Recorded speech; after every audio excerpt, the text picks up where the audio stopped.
বাংলাদেশের ঐতিহ্যবাহী জেলা রাজশাহী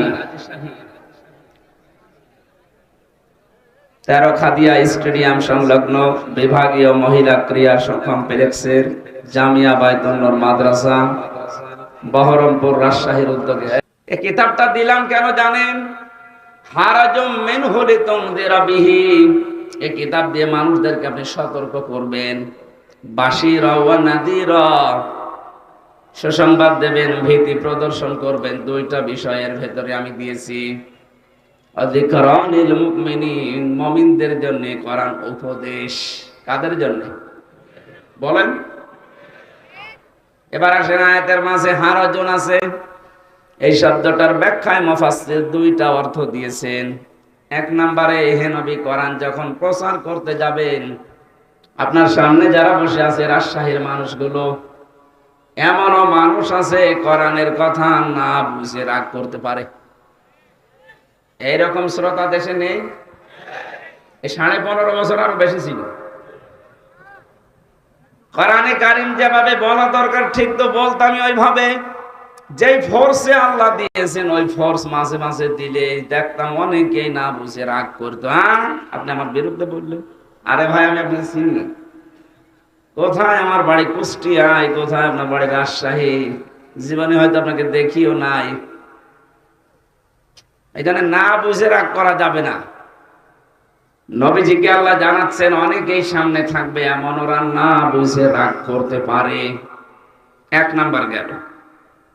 দ্বিতীয় নম্বরে, কোরআনে কারীম শুনতে যারা আসে এদের ভেতরে অনেক মানুষ এমন আছে, আবাহমান কাল থেকে এমন এমন নিয়ম নীতি তারা ইবাদত মনে করে পালন করে, আসলে যেটা ইবাদত না।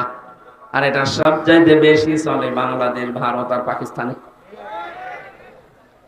বিশ্বের যতগুলো ছোটখাটো দেশে আমি গেছি, কোন দেশে কোরআনের কথা এত বেশি বলা হয় না। অন্যান্য দেশে যতগুলো কোরআনের অনুষ্ঠান আমি করেছি, উন্মুক্ত ময়দানে আমি বেশি পাইনি, সবগুলো ইনডোরে। কোরআনের কথা এত ওপেন ভাবে বাংলাদেশে 64 জেলার 630টা থানাতেই কম বেশি আমি বলতেছি, কিন্তু দেখছি অধিকাংশ গুলো মানুষ বানানো ইবাদতে অভ্যস্ত। চট্টগ্রাম, সিলেটে দুই বিভাগে আরো বেশি, রাজশাহী শিক্ষা নগরী হিসাবে একটু কম আছে। এবার আমি একটা গোপন কথা বলছি। পৃথিবীতে 3টা অপরাধ যদি মানুষ করে, ওই 3টা অপরাধের শাস্তি দুনিয়া আখিরাত মিলিয়ে আল্লাহ ডবল করে দেবে। কয়টা? 3টা অপরাধ, 3টা শাস্তি। কয়টা? এক একটা অপরাধের জন্য 2টা করে শাস্তি পাবেন। ইউদাআফু লাহুল আযাবু ইয়াওমাল কিয়ামাহ। সূরা ফুরকান 69 নম্বর আয়াতে আল্লাহ জানিয়েছেন তাদের আযাব হবে ডবল, দ্বিগুণ।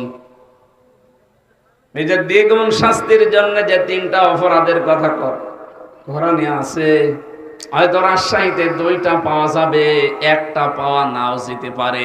দেখেন তো, ওয়াল্লাযীনা লা ইয়াদউনা মা'আল্লাহি ইলাহান আখার, যারা আল্লাহর সাথে অন্য কাউকে ডাকে, আল্লাহকে ডাকে না তা না, ডাকে মা'আল্লাহি ইলাহান আখার, আল্লাহর সাথে অন্য কাউকে জুড়ে দেয়। এটা রাজশাহী, খুলনা এই 2 বিভাগে যদি কম থাকে, বাকি বিভাগে থেমে নেই, ওরা চালাচ্ছে। এটা রেকর্ড হচ্ছে, এই কারণে আমি এটা বললাম। কিছুক্ষণ আল্লাহর নামে জিকির করার পরে দেখবেন চলছে ইয়ালি বাবা, খাজা বাবা, কেল্লা বাবা, ফতে বাবা চলছে। কেল্লা বাবা, ফতে বাবা, আল্লাহর 5000 নামের ভেতরে একটা নামও আছে। আরো আসতে বলেন। আল্লাহর নামের পাশে অন্য কাউকে যারা জুড়ে ডাকে, বুঝতে হবে তাদের শাস্তি হবে ডবল। আমি নাম ধরে সতর্ক করছি এই জন্যে, কারণ 4 শ্রেণীর মানুষের নাম ধরা যায় যাচ্ছে। জাতিকে যারা প্রকাশ্য শিরক এবং বেদাতের ভেতরে নিমজ্জিত করতে চায়, তাদের সম্পর্কে জাতিকে সতর্ক করার জন্য নাম ধরা যায় যাচ্ছে, এটা গীবত নয়। তার 1 নম্বরে আমার তাহেরি ভাই, এই যে জিকির গুলো বানিয়েছে বলেন তো, এই যে কেল্লা বাবা ফতে বাবা, আর আমার মনে হয় আগা থেকে গোড়া পর্যন্ত পিটানো দরকার। কোথায় পেয়েছেন ভণ্ডামি? মানুষ পাগল। আরে ভাই, কমন সেন্সের কমন বাদ দিলে সেন্স থাকলেও তো কেল্লা বাবা জিকির করা আপনার ঠিক না। কিসের কেল্লা, কিসের ফতে? আপনার জিকির হবে শুধুমাত্র কার নামে? আরো জোরে বলেন, ওয়ালিল্লাহিল আসমাউল হুসনা ফাদউহু বিহা। আল্লাহ পাক বলেন, আমি আল্লাহর বহু সুন্দর সুন্দর নাম আছে, যে নামে পারো ডাকো। ওয়াদারুল্লাযীনা ইউলহিদুনা ফি আসমাই। কিন্তু আমি আল্লাহর নামকে যারা এলহাদ করে, যারা পরিবর্ধন করে দেয়, যারা উলট পালট করে দেয়, কম বেশি করে ডাকে, তাদের সামনে তোমরা ডাকবা না। না, ডিস্টার্ব হয়ে গেল।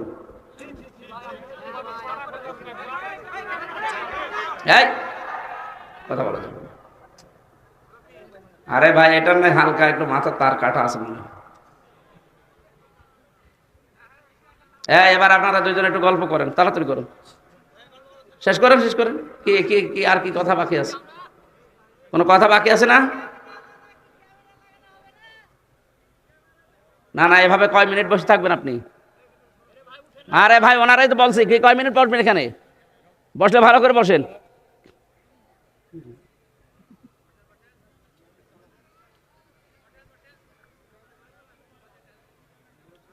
না, ওর বসা হয়নি।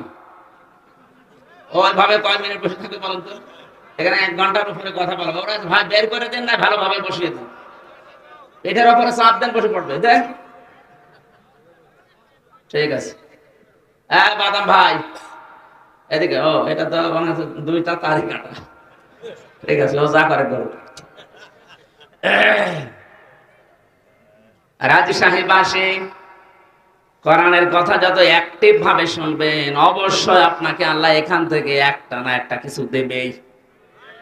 তাহলে আজকে থেকে শুধু শুনতে আসলাম তা না, সিদ্ধান্ত নিয়ে যাওয়া লাগবে। আল্লাহর সাথে যারা অন্য কাউকে ডাকে, সে না বুঝে ডেকে জাহান্নামে যেতে পারে, আমি না। কথা বলে না কেন? সারা বাংলাদেশে এটা ছড়াবে কালকে। সবাইকে আহ্বান জানাচ্ছি, তাহেরি হোক আর তাহেরির বাবা হোক, যদি আল্লাহর সাথে অন্য কাউকে ডেকে জিকির করে, তার সাথে ডাকা যাবে না। যদি ডাক দেন, আপনার শাস্তি হবে দ্বিগুণ। এটা আমি বানালাম। সূরা ফুরকান 19 নম্বর পারার 5 নম্বর পৃষ্ঠার 1 নম্বর লাইনের 1 নম্বর আয়াতের প্রথম অংশে আছে। যত তাফসীর পাওয়া যায় বাংলাদেশে দেখবেন এই বাংলায় লেখা আছে এইটাই। 2 নম্বরে যদিও ইমাজ ভাই বলে ফেলেছেন হালকা, আমি টাচ দিচ্ছি। ওয়াল্লাযীনা লা ইয়াদউনা মা'আল্লাহি ইলাহান আখারা ওয়া লা ইয়াকতুলুনান নাফসাল্লাতী হারামাল্লাহু ইল্লা বিল হক। আদালত কর্তৃক, বিচারালয় কর্তৃক যদি সিদ্ধান্ত ফাইনাল না হয়, আন্দাজে কাউকে মারা যাবে না। যদি কেউ মানুষ হত্যার সাথে জড়িত হয়, তার শাস্তি হবে কয়টা? আরো জোরে বলেন। এ পৃথিবীতে যারা মানুষ হত্যার সাথে জড়িত, আপনি তাদের দিকে তাকান, কি ঘৃণিত করে দিয়েছে আল্লাহ। হিটলার, চেঙ্গিস খান, কথা বলছেন না কেন? 2024-এ 5 আগস্টের আগ পর্যন্ত 2006-এর অক্টোবর 28 তারিখ থেকে শুরু করে যত হত্যা হয়েছে, এর সাথে যারা ডাইরেক্ট ইনডাইরেক্ট জড়িত, তাদেরকেও আল্লাহ চেঙ্গিস খানের মতো ঘৃণিত করে দেবে। হিটলার, চেঙ্গিস খান যদি ওরা গণহত্যার সাথে জড়িত হয়, আপনি কি? আপনার জন্য 2332 জন মানুষ হত্যা হয়েছে, একটারও কারণ আপনি দর্শাতে পারবেন না। শুধুমাত্র নিজের অবৈধ চেয়ার ঠিক রাখার জন্য আপনি এই কাজ করেছিলেন। এটা যদি রাজনৈতিক মঞ্চ না, আমি বলছি না, কিন্তু আমি স্পষ্ট করতে চাই।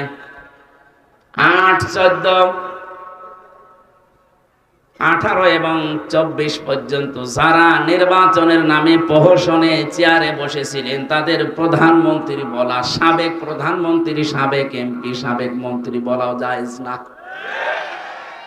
কারণ এরা ভোট চোর, ভোট ডাকাত। ডাকাতকে, চোরকে যদি আপনি সম্মান দেন, হাদিস, কোন জালেমকে যদি কেউ সম্মান দিয়ে ডাকে, সম্মান দেয়, সঙ্গে সঙ্গে আল্লাহর আরশ কাঁপতে থাকে। 15.5 বছরে যে মানুষগুলো মানুষের অধিকার নষ্ট করেছে, এরা আল্লাহর ভাষায় জালেম। কথা বলে না কেন? জালেমদেরকে কেউ যদি জেনে শুনে সম্মান দেয়, সম্মান দেখায়, সে যেই হোক, আল্লাহর আরশ কিন্তু কাঁপবে। এই জন্য এদেরকে আমার যতটুকু ধারণা জ্ঞান, এদেরকে প্রধানমন্ত্রী বলা, সাবেক প্রধানমন্ত্রী বলা ঠিক, সাবেক বলা যায় কারণ এর আগে একবার ছিল, ওইটা নাই, ঠিক আছে। কিন্তু বাকি এই 3-4 বারের, উনি এখন বিশ্বের মডলদের কাছে শুনছি, বিভিন্ন জায়গায় শোনাতে চায় যে আমরা নির্বাচিত ছিলাম, আমাদেরকে নির্বাসন দেওয়া হয়েছে। এরকম একটা ডাহা মিথ্যা কথা একটা হাসি মানুষ আপনি বলতে পারলেন? এটা ডাহা মিথ্যা কথা না? এই 15.5 বছরে বাংলাদেশে নির্বাচন হয়েছে, কোন শয়তানও বিশ্বাস করবে না। আমার মনে হয় কোন ঘোড়াকে যদি জিজ্ঞাসা করেন, ঘোড়া পর্যন্ত হাসবে। একটা কথা বলবে, নির্বাচনের আগে যারা ঘোষণা দিয়ে দেয় 154 জন, দিনের ভোট যারা রাতে করে, এ মানুষগুলো নির্বাচিত হওয়া এই শব্দ বলে কোন লজ্জায়? আপনি মিথ্যা বলছেন বলেন, কিন্তু হাসি নামটা কেটে দিয়ে বলেন, কারণ আমিও হাসি। কে কথা বলছে না কেন? এটা আমার গায়ে লাগে। মানুষ আপনাকে তো 5ই বলবে, তখন গায়ে লাগবে আপনার। আমিও তো হজ করেছি, টাকা খরচ করি, যেন এমন কাজ করেন না আমার হাসি আপা, যেন আমার আবার বদনাম হয়। সিম্পেথি আপনি পাবেন না, কারণ আল্লাহর উপরে, আল্লাহ নিজে আপনার উপরে মামলা দেবে কিয়ামতে। ইন্নামাস সাবিলু আলাল্লাযিনা ইয়াযলিমুনান নাস। আল্লাহ পাক বলেন, অবশ্যই আমি নিজে মামলা দায়ের করব যারা মানুষ হয়ে মানুষের উপরে জুলুম করে। এই 15.5 বছরে যে জুলুম হয়েছে তার নিজের প্রমাণ তো আমি নিজেই। কথা বলেন না কেন? আমার উপরে যে 3টা বছর জুলুম হয়েছে এটার প্রমাণ আমি নিজে, আর মানুষেরটা বলার দরকার নেই। আর আমার চোখে আমি যা দেখেছি ওই মাটির নিচে, এটা তো আরো বড় প্রমাণ। আপনার এই দেশে যদি কিছুই না করে থাকেন, শুধু আয়না ঘরের সাথে যারা জড়িত তারা আল্লাহর মামলার আসামি। মানবতার কত লঙ্ঘন হয়েছে আপনি জানেন? সাদা চামড়ার মানুষগুলো মানবতার কথা শুনলে অনেক চুপসে যায়, যে মানবতা লঙ্ঘন হয়। এই 15.5 বছরে কি মানবতা লঙ্ঘন হয়েছে আমি নিজের চোখে দেখে এসেছি। এত বড় বড় নখ হয়ে গেছে এক একজনের, চুল দাড়ি গোঁফ, মনে হচ্ছে জঙ্গল থেকে একটা লোক বেরিয়ে আসতেছে। রাতের বেলা যখন নিয়েছে তো মাঝে মাঝে কান্নার আওয়াজ পেতাম ওই মাটির নিচে আয়না ঘরে। আমি তো মাত্র কয়েকদিন, 10 দিন মতো শুনেছিলাম নাকি এখানে, এবং ওই পুরাতন আয়না ঘর যেটা কেউ 8 বছর, 10 বছর, 14 বছর পড়ে আছে, দুনিয়ার কেউ জানে না। যে সময় কান্নার আওয়াজ পেয়েছিলাম, মাঝে মাঝে যাওয়ার সময় জিজ্ঞাসা করতাম, ভাই কি পরিচয়, কি নাম কি? আস্তে করে আওয়াজ আসতো। চোখ যখন একটু খুলে দিত দেখতাম এখানে লিখাই যে এত বড় বড় নখ। নখগুলো দিয়ে দেওয়ালের সাথে খুশিয়ে খুশিয়ে মোবাইল নাম্বারটা লিখেছে, আর নিচে ভাঙা ভাঙা অক্ষরে লিখেছে, ভাই যদি বাইরে কেউ যেতে পারে এনে নাম্বারটা জানাবেন যে আমি বেশি আছি। আপনি বসেন, এখন বলেন আমি কি করেছি? কি করেছি মানে আপনি কি করেছেন দুনিয়ার মানুষ জানে না। তাই যারা জানে তারা যদি এখন সবাই আমার মতো মুখ খুলতে আরম্ভ করে, কুকুরকে মানুষ আর কি ঘৃণা করে, তার চাইতে বেশি ঘৃণা করবে আপনাকে। মুফতি ফখরুল ভাই আমাকে বলছিল যে হামজা আপনার সাথে কি করে আমি জানি না, তবে আমার এই পায়ের ভেতর দিয়ে হাত দিয়েছিল, এই দেখেন এইভাবে। এবার পায়ের ভেতর দিয়ে হাত দিয়ে সামনে যে লোহার ব্যারিকেড দেওয়া, ওর সাথে হাত হ্যান্ডকাপ দিয়ে টাঙ্গিয়ে দিয়েছে। টান লাগলে হাত কেটে যায়। তারা ভাই 5 মিনিট 10 মিনিট পরে খুলে দিলে তো হয়, বছরের পর বছর। মাত্র 1.5-2 মিনিট সময় দিল টয়লেট করার জন্য। পচা ছোলা কয়েকটা দিয়ে যেত সকালে, তাও 1 মুঠ মতো। দুপুর বেলায় 1 মুঠ খাবার দিয়েছে, তাও মনে হচ্ছে 4-5টা তরকারি দিয়ে কেউ মাখিয়ে দিয়েছে। পারলে খান, না পারলে রোজা রাখেন। 5 দিন 10 দিনই তো মানুষ অস্থির হয়ে যাওয়ার কথা, কারণ এদিকে 3.5 হাত, এদিকে 1.5 হাত, এতটুকু জায়গা। আর একটা মানুষ সেখানে পড়ে আছে 14 বছর। অবশ্য সুবহানাল্লাহ, ওর মাথা তার মানে পুরাই কেটে পাগল। ওইটা ঠিক আছে। কি ভয়ঙ্কর অবস্থা বলেন তো! বর্ণনা শুনে আমার এখন নিজেরই ভয় করে, অথচ আমি কাটিয়ে আসলাম 3টা বছর। শরীরে এখন বিভিন্ন রকমের রোগ আজ বাসা বেঁধেছে, এমনি না। এখনো পর্যন্ত আমি স্বাভাবিক না। স্বাভাবিক হতে আমার সময় দেওয়া লাগবে। আল্লাহ রাব্বুল আলামিন বলেন, জালেম যারা আমি এত রেগে থাকি তাদের প্রতি, নিজে কিয়ামতে তাদের বিরুদ্ধে আমি মামলা দায়ের করব। বিচারক আমি নিজে, মামলার বাদীও আমি নিজে। আপনার কি মনে হয় বলেন তো? আমাদের বিরুদ্ধে যদি সলিমদ্দি গলিমদ্দি কেউ মামলা দিত, আমার 3 দিনের বেশি রাখতে পারতো না। কারণ আমি যে জায়গায় ছিলাম, বাংলাদেশের শ্রেষ্ঠ ধনী যারা, তাদের ভেতরে একজন আকিজ গ্রুপ, নাম শোনেননি? আমি তাদের খতিব ছিলাম। কয় টাকা লাগবে আপনার? কিন্তু আমার এমন মানুষ মামলা দিয়েছে যিনি দেশ চালাচ্ছে। এজন্য টাকা দিয়ে তো ওখানে কাজ না। মামলাটা কতবার সিএমএম কোর্ট, জজ কোর্ট, হাইকোর্টে তুলেছে, বলে না হবে না, লাল দাগ মারাস। অথচ কয়েকদিন আগে ওই মামলাটা তুলেছিলাম, পুরাটা খারিজ করে দিয়েছে। বিচারপতি এভাবে মামলার নথি হাতে নিয়ে বলছে, কি দেখে বিচার করব, এর তো কোনো মাল নেই, যান সব খালাস করে দিলাম। বলতে গেলাম যে স্যার, এটা তো 3 বছর আপনার হাতেই ছিল। তখন তো বলেন যে যেমন মাল নেই, এখন বলছেন মাল নেই। এইটাই বলতো যে হুজুর কিছু করার নেই, আমার হাত বাঁধা ছিল। কথা বলেন এখানে, আমার হাত বাঁধা ছিল, যেন আমি কিছু করতে পারি না। এখন হাত খোলা আছে। যত মামলা এরকম বানানো মিথ্যা আসবে, আমি সাক্ষীও দেখবো না, দেখলেই বুঝতে পারি যে এটা বানানো নাকি।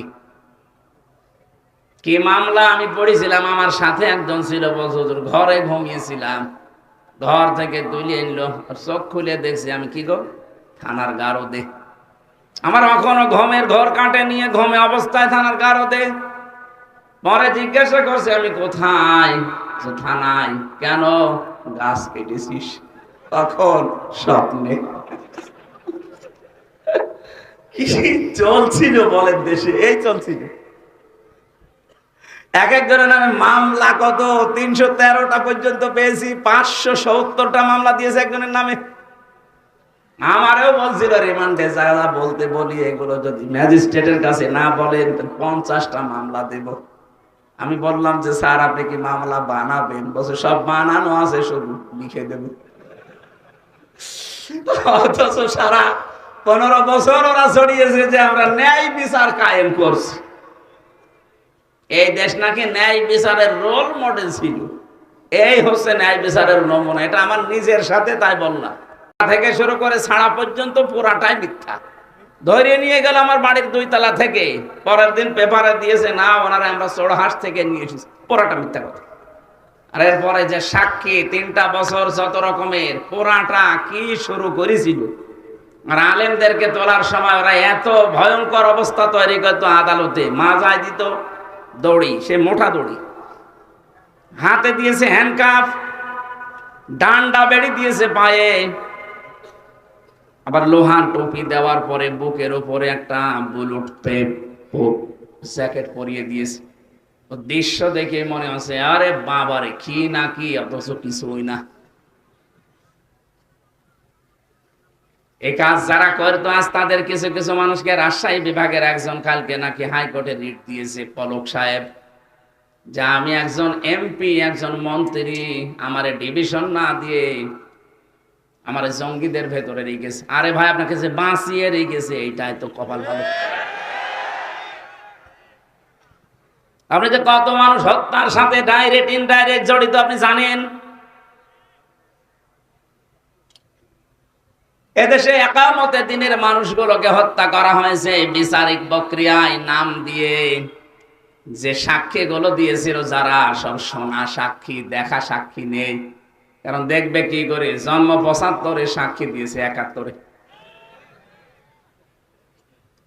আপনার মা বাবার বিয়েও তো হয়নি, আপনি সাক্ষী দিলেন কি করে? কোরআনে কারীম আপনাকে ধিক্কার জানিয়েছে, হাল আতা আলাল ইনসানি হিনুম মিনাদ দাহারি লাম ইয়াকুন শাইআম মাযকুরা। মানুষের জীবনে কি এমন সময় যায়নি যখন সে উল্লেখ করার মতো কিছু ছিল না? রাজশাহীবাসী যে লোকটা ৭৫-এ জন্ম নিয়ে ৭১-এ সাক্ষী দিচ্ছে, ও কি সত্যি সত্যি ৭১ সালে উল্লেখ করার মতো কিছু ছিল? বলেন কি দেখে সাক্ষী দিতে গেলেন? আজ তামাম দুনিয়ার কাছে ঘৃণিত হয়ে গেছেন আপনি। এই জন্য মিথ্যা সাক্ষ্য যারা দেয়, আল্লাহ ২৪ ঘন্টা তাদের উপরে লানত দিতেই থাকে। অথচ বাংলাদেশে মিথ্যা সাক্ষীর ভরি ভরি চলছিল। কথা বলেন ঠিক কি? প্রতিযোগিতা আরম্ভ হয়ে গিয়েছিল টাকা খেয়ে। যে ছোট্ট একটা বর্ণনা দিলাম, বলেন তো এই অবস্থায় মানবতার লঙ্ঘন তখন হয়নি? আর এখন ওদেরকে শুধু মাজায় দড়ি না, হাসতে হাসতে নিয়ে যাচ্ছে আদালতে। ডিভিশন দেয় নিতে। আপনাকে ডিভিশন দেবে কোন কারণে? আপনি কি এমপি ছিলেন? আপনি তো সিলেক্টেড ইলেকশনে না সিলেকশনে, আপনি কিসের এমপি? মিথ্যা কথা বলে নামের আগে সাবেক এমপি লিখলেই হবে। আমরা আপনাকে মানি না। বিশেষ করে ১৫.৫ বছরে যত নির্বাচন হয়েছে সব যেহেতু অবৈধ, এমপিরা অবৈধ।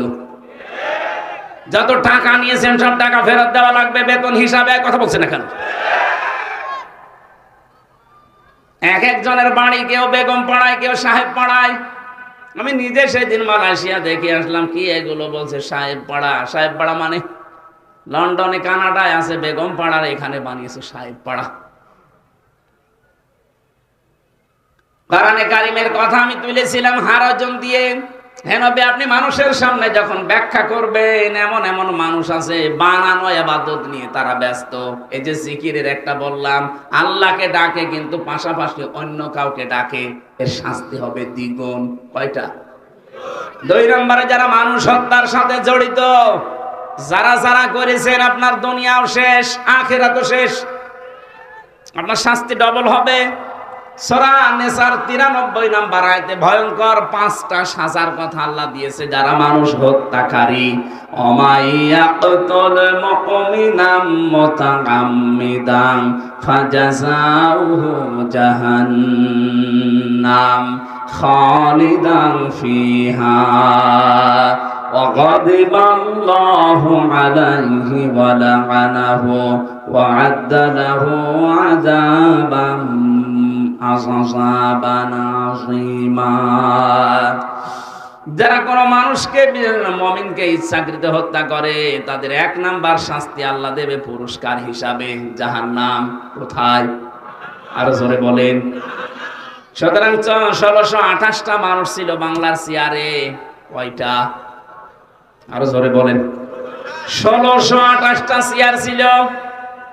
যারা ২ বোন পালিয়েছে ওনাদের ২টা সহ, সেই ১৬২৮টা চেয়ারে যারাই ছিল, আল্লাহর কসম প্রতিটি মানুষ এদেশে আল্লাহর মামলার আসামি।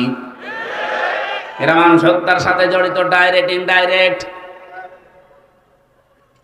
বাংলাদেশে কেউ যদি মুরগি চুরি করে ধরা পড়ে, তারা দেখলে মানুষ যেমন ঘৃণা করে, আমার মনে হয় দরবেশও যে বড় চোর, ওরে দেখলে এত ঘৃণা করছে না।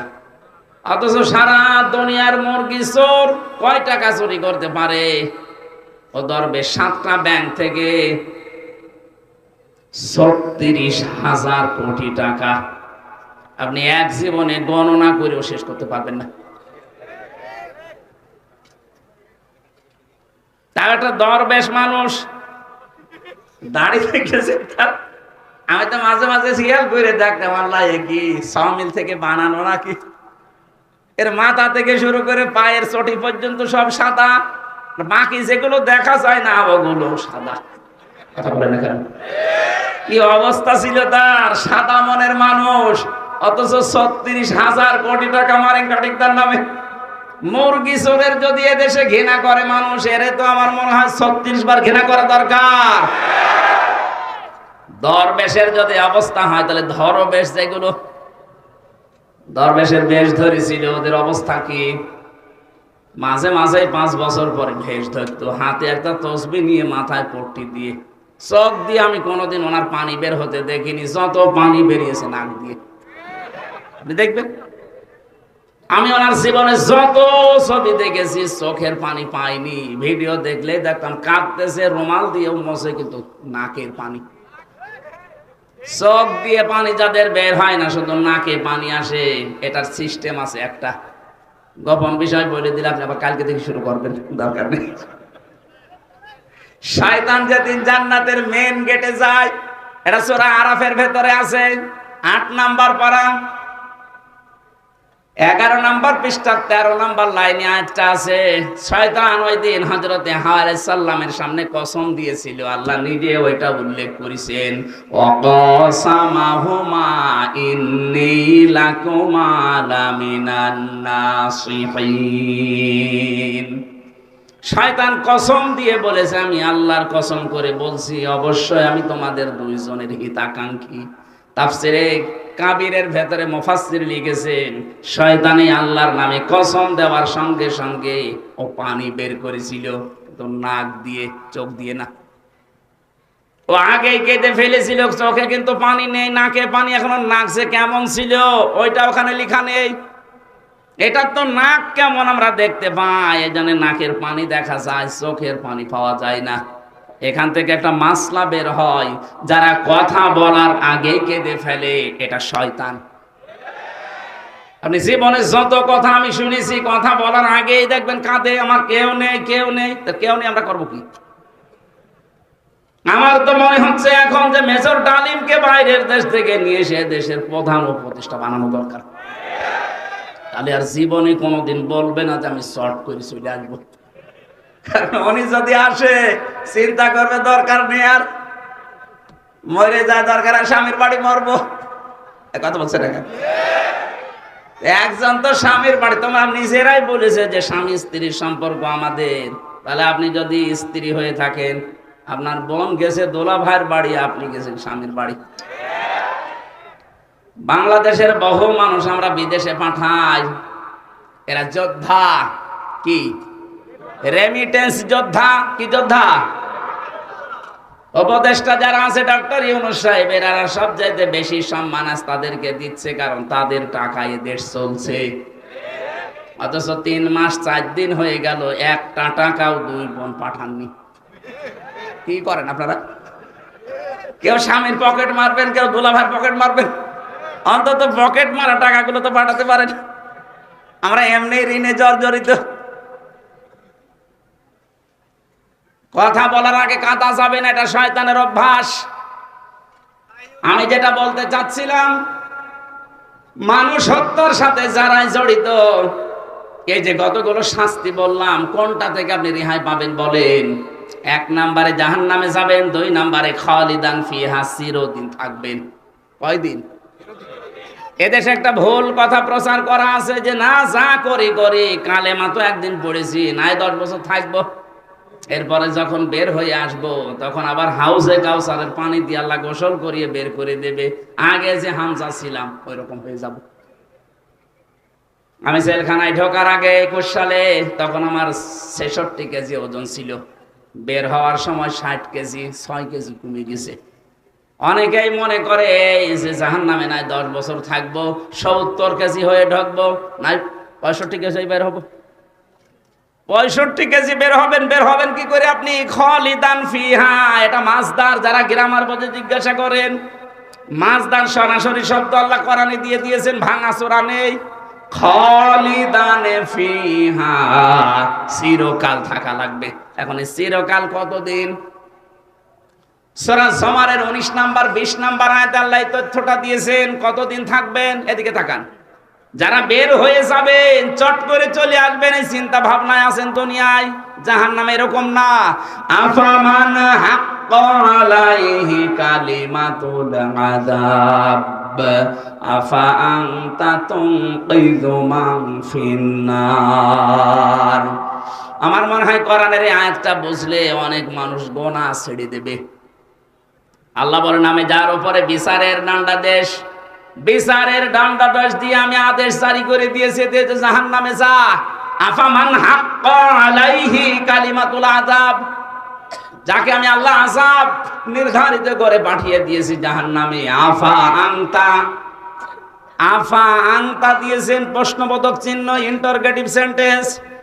আল্লাহ পাক প্রশ্ন দিচ্ছেন, আফা আনতা মানে হে নবী আপনি, তুনকিযু মান ফিন্নার, আপনি কি পারবেন জাহান্নাম থেকে ওই লোকটাকে বের করে নিয়ে আসতে? কে বলছেন? কাকে বলছেন? বলেন। আরে নবী যদি না পারে কাউকে বের করে নিয়ে আসতে, হামজা পারবে? আরো জোরে বলেন। কার ধান্দায় আছেন আপনি? এখনো তাওবা করার সময় আছে। তাওবা এখন করবেন কি করে? অনেকেই মনে করছে যা করেছি আস্তাগফিরুল্লাহ। না, এটার নাম তাওবার একটা বাক্য। আপনি যদি তাওবা করতে চান, অপরাধ করেছেন যার কাছে, স্বীকার করবেন তার কাছে। কথা বলেন না কেন? স্বীকার করতে যে সে যদি বলে না আমি ক্ষতিপূরণ চাই, এই 15 বছরে আপনার কারণে আমি ব্যবসা করতে পারি নাই, আপনার কারণে আমি উপরের চেয়ারে উঠতে পারি নাই, এরকম অবস্থা ছিল না? আপনার কারণে আমার ছেলে গুম হয়ে গেছে, আপনার কারণে আমার আবু সাইদ মারা গেছে, আমি আপনাকে মাফ করতে পারি, আমার আবু সাইদকে ফেরত দিন। আমি আপনাকে মাফ করতে পারি, এই 15.5 বছরে আপনার কারণে আমার 50 লাখ টাকা লস হয়ে গেছে, আপনি বিনা কারণে মিথ্যা মামলা দিয়ে, মিথ্যা সাক্ষী দিয়ে 10 বছর নষ্ট করে দিয়েছেন। আমি ওইগুলো ফেরত চাই। ক্ষতিপূরণ হিসাবে যা চাবে তাই দেওয়া লাগবে। এরপরে আস্তাগফিরুল্লাহ। জেলখানায় থাকাকালীন একটা ওসি পেয়েছিলাম, আমি তো ফাঁসির কন্ডেম সেলে থাকতাম। উনি একদিন এসে আমারে বলছে, হুজুর আপনি দেখেন তো আমি একটা আস্তাগফিরুল্লাহ পড়লাম, কেমন হয়েছে? আমি মনে করছি বোধহয় আস্তাগফিরুল্লাহ হা রব্বি মিন কুল্লি বলবে। ও আল্লাহ না, বলছে আমি বাইরে ছিলাম। এই যে ভোট গেল 24-এ, না এর আগে 18 এই ভোটে আমি বাইরে ছিলাম। রাত 12টার পর থেকে আমার যা আন্ডারে আছে, আমার এসআই কনস্টেবল দারোগা, এদেরকে নিয়ে আরো একটা বাহিনী সাথে নিয়েছিলাম। এদেরকে নিয়ে রাত 12:30 থেকে ভোট কারা আরম্ভ করেছি ফজরের আযান পর্যন্ত। বাক্স ভর্তি করে পাঠিয়ে দিলাম। গোসল করার পরে ওযু করলাম, 2 রাকাত নামাজ পড়লাম, এরপরে বললাম আস্তাগফিরুল্লাহ। হুজুর আমার এই তাওবা হয়েছে না। আপনি তো আল্লাহর কাছে অপরাধ করেন যে আস্তাগফিরুল্লাহ পড়বেন, আপনি অপরাধ করেছেন হামজার কাছে। এই বলেন, একটা এমপি বানাতে 3.5 লাখ থেকে 4 লাখ হামজা লাগে, আমাদের রায় লাগবে। আপনি একটা রায়ও দিতে দিলেন না, দিনের ভোট রাতে করে ফেললেন, এখন বলছেন আস্তাগফিরুল্লাহ। আপনি কি আল্লাহর কাছে দোষ করেছেন? আপনার মাফ হতে পারে। জেল থেকে বের হওয়ার পর 3.5 থেকে 4 লাখ হামজা ওই আসনে যারা ছিল, উনি ফেনীতে ছিল ওই সময়, এই 3.5 লাখ 4 লাখ হামজার কাছে মাফ চাবেন। ওরা যদি মন থেকে বলে ঠিক আছে যান ছেড়ে দিলাম, তারপরে পড়বেন আস্তাগফিরুল্লাহ। কিন্তু ভয়ঙ্কর বিষয়, আপনি এই 3.5 থেকে 4 লাখ হামজার এই 4-5 বছরে অনেকেই মারা গেছে, তাদের পাবেন কোথায়? সুতরাং জালেমকে যারা, অত্যাচারী মানুষদেরকে যারা চেয়ারে টিকিয়ে রাখতে গিয়ে নিজের জীবনটাও ধ্বংস করে দিলেন, কি করবেন আপনি বলেন তো? এখান থেকে শিক্ষা কি? আল্লাহ রাব্বুল আলামিন সূরা নমল 19 নাম্বার পারা 20 নাম্বার পৃষ্ঠা 7 নাম্বার লাইনের 52 নাম্বার আয়াতের মাঝের অংশে জানিয়েছে, খুব ভালো করে শুনবেন। ফাতিলকা বুয়ুতুহুম খাবিয়াতাম বিমা যালামু। আল্লাহ জানে এই হাত দিয়ে দেখাচ্ছে, ওই রাজশাহীর মানুষরা, ফাতিলকা বুয়ুতুহুম, এই সেই ঘরগুলো। যদিও আল্লাহ এটা হযরত লূত আলাইহিস সালামের জামানার কাহিনী আমাদেরকে স্মরণ করাচ্ছেন, কিন্তু বাংলাদেশের সাথে একটা মিল আছে। আল্লাহ বলেন এই সেই ঘরগুলো, খাবিয়াতাম বিমা যালামু, এই ঘরের বাসিন্দা যারা ছিল, মালিক যারা ছিল, তাদের জুলমের কারণে এই ঘরগুলো আমি আল্লাহ উজাড় গৃহ বানিয়ে দিয়েছিলাম, জনশূন্য বানিয়ে দিয়েছিলাম। দেখেন না কেমন পড়ে আছে। আমার তো মনে হচ্ছে ১৫০০ বছর পর ২০২৪ সালের ৫ই আগস্টের বিকাল ৫টা বাজতে বাজতে আয়াতটা আরেকবার নাযিল হয়েছে। আল্লাহ যেন সারা বাংলাদেশের মানুষকে দেখাচ্ছে, ফাতিলকা বুয়ুতুহুম, বাইতুন না বুয়ুত, বহু বছর। একটু তাকাও না কেন জালেমদের ঘরের দিকে, কি জনশূন্য উজাড় গৃহ হয়ে পড়ে আছে ঘরগুলো। এর বাস্তব প্রমাণ দেখেছে আমার কুষ্টিয়ার হানিফের বাড়ি।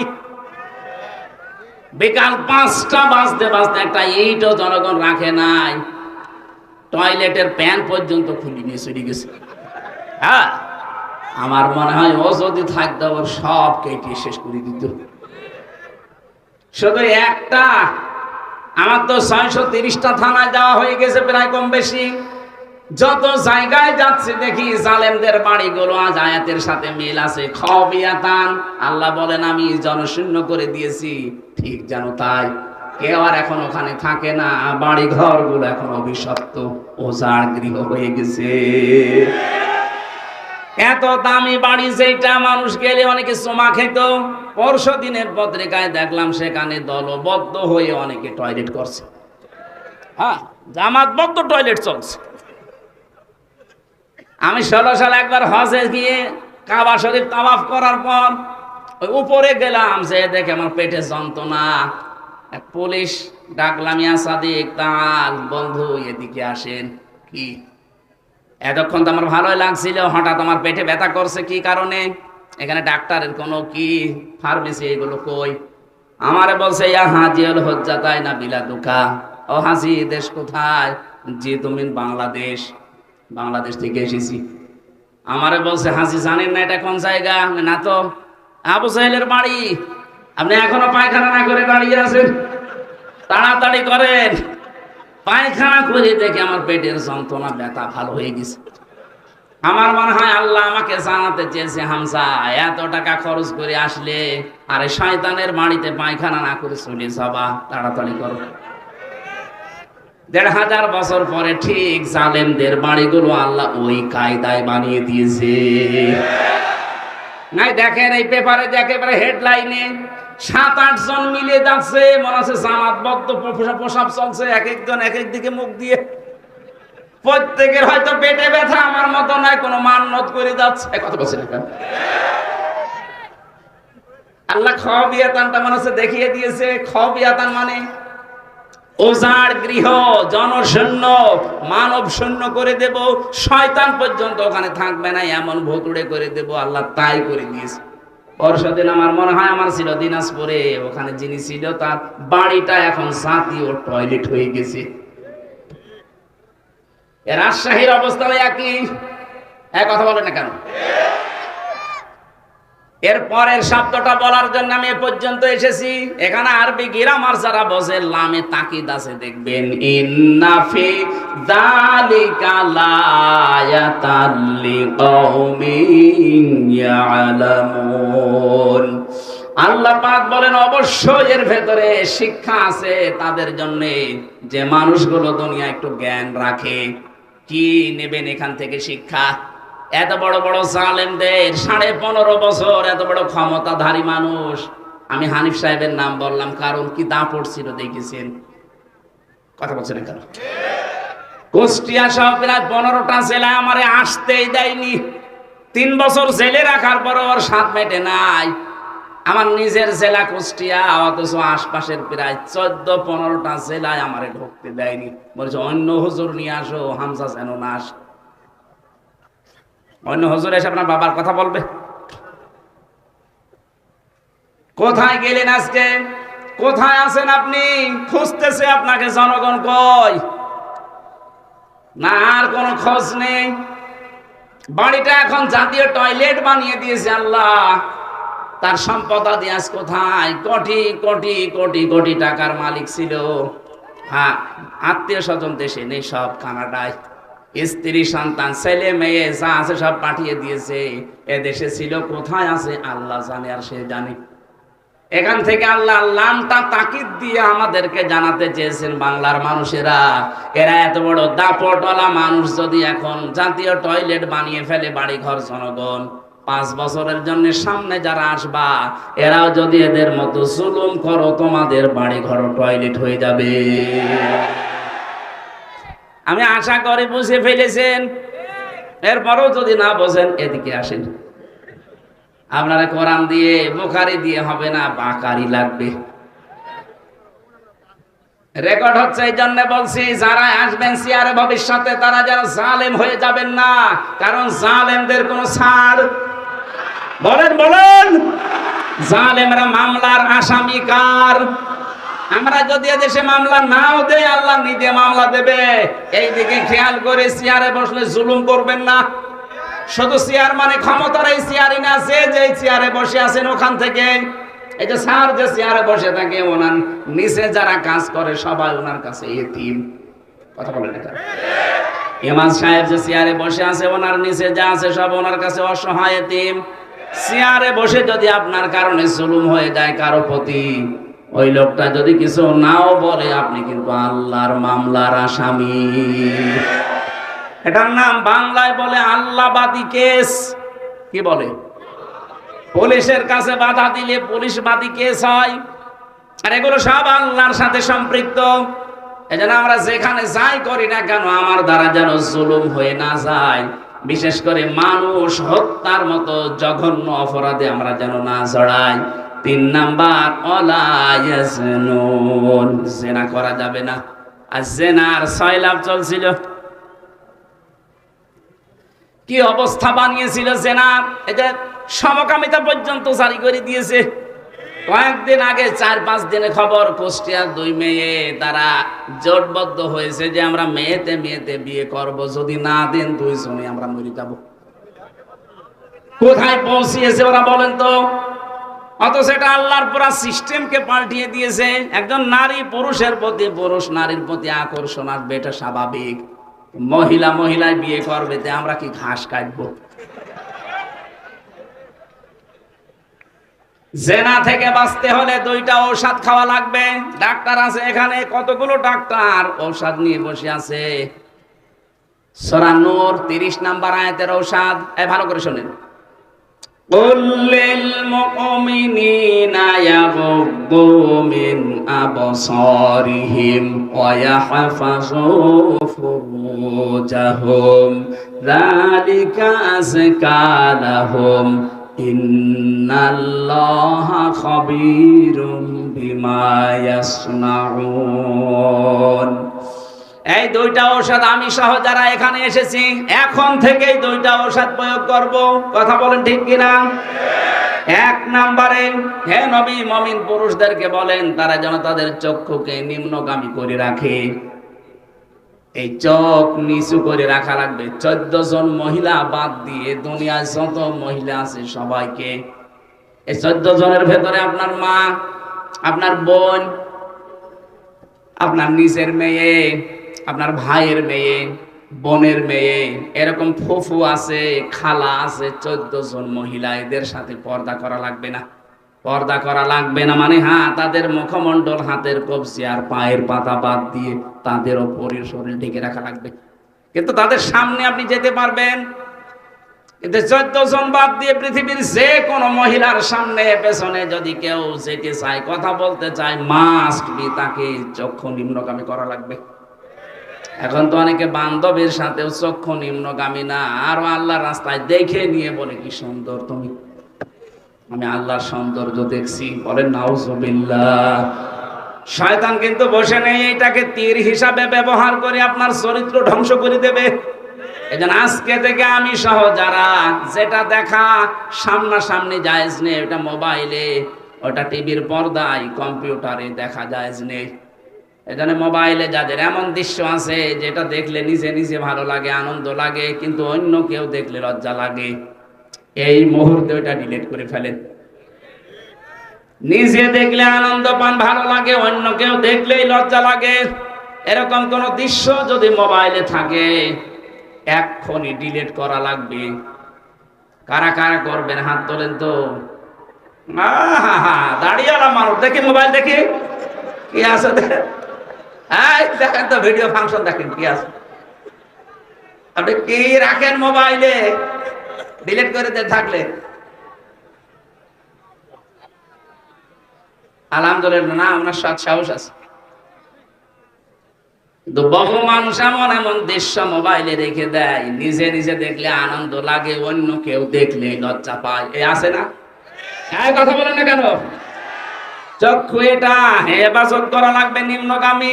2 নম্বরে লজ্জা স্থানের হেফাজত করা লাগবে। যেটা আপনার সাথে বিয়ে হয়েছে ওইটাই ফাইনাল। আরে ভাই, আমাদের বিয়ে শাদী এটা শুধুমাত্র মজা করার জন্য না। নবীজি একটা বিয়ের কথাই উদ্বুদ্ধ করেছেন, করা নাই যে 2টা 3টা 4টার কথা আছে। হ্যাঁ, এর আগের আয়াত পরের আয়াত একটু মিলান দেখেন। খালি বিয়ে করা ফরজ, একটা বিয়ে ঠিক আছে, পরের যদি কেউ বিয়ে করতে চায় 1 নাম্বার দেখতে হবে অসহায় মেয়ে কিনা, 2 নম্বরে বিধবা কিনা, 3 নম্বরে তালাক প্রাপ্তা কিনা। এরকম কারণগুলো দেখে আপনি বিয়ে করতে পারেন না। কারো সৌন্দর্যে মুগ্ধ হয়ে বিয়ে থাকতে আর এক বিয়ে করা উচিত না, কারণ আপনি শেষ পর্যন্ত ইনসাফ করতে পারবেন না। আমরা যেটা বানিয়ে নিয়েছি আমাদের নিজেদের মন মতো করে, এইটা নিয়ে রিমান্ডে আমারে 10 দিনের প্রায় 8 দিন পর্যন্ত উল্টা পাল্টা প্রশ্ন করেছিল ওই মুসলমান নামে ওই নামধারী কাফেররা। আজ আমরা যদি এই কাজগুলো না করতাম, রিমান্ডে আমারে 8 দিন একাধারে টর্চারটা করতে পারতো না। অথচ এটা আল্লাহ পাক কোনোদিন এইভাবে দেননি। আগের আয়াত পড়ে না, পরের আয়াত পড়ে না, শুধু নিসারের 3 নাম্বার আয়াত পড়ে আমারে টর্চার করেছে। বিয়ে করা যাবে 2 2 3 3 4 4 কখন? যদি অসহায় মেয়ে পান, যদি বিধবা মেয়ে পান, যদি স্বামী পরিত্যক্তা মেয়ে পান। এই কথা বলছে না কেন? এরকম মেয়ে লোক পাইলে আপনি তার অসহায়ত্বের সুযোগ নিয়ে বিয়ে করে তাকে প্রতিষ্ঠিত করেন।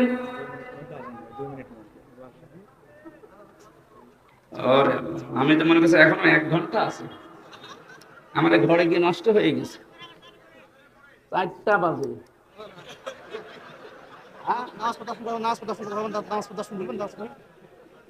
আরে ঘড়ি বাদ দাও, এটা ঘড়ি হইলো এটা অসমের সাথে হয়ে গেছে।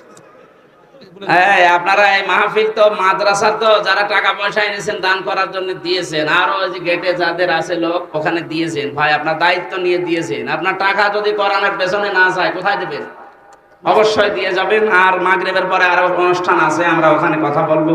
আমার আজকে 112 নাম্বার আয়াত ছিল সূরা নাহলের। একটা গ্রাম নিয়ে আল্লাহ এই ওয়াজটা করেছিলেন। আমরা দেখি মাগরিবের পরে কোনে আছে, ওখানে যে কথা বলবো। আল্লাহুম্মা আমিন।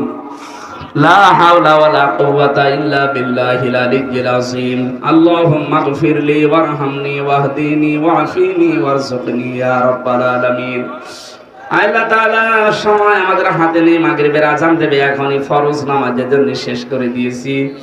যা বলেছি ইমান থেকে বলেছি, মেনে চলার তৌফিক দাও। সম্মানিত মা বোনদেরকে খাদিজার মতো বানিয়ে দাও। আমি সহ যারা অসুস্থ আছি আমাদেরকে শেফায়ে কামেলা আজেলা দান করো। লা ইলাহা ইল্লাল্লাহু মুহাম্মাদুর রাসূলুল্লাহ।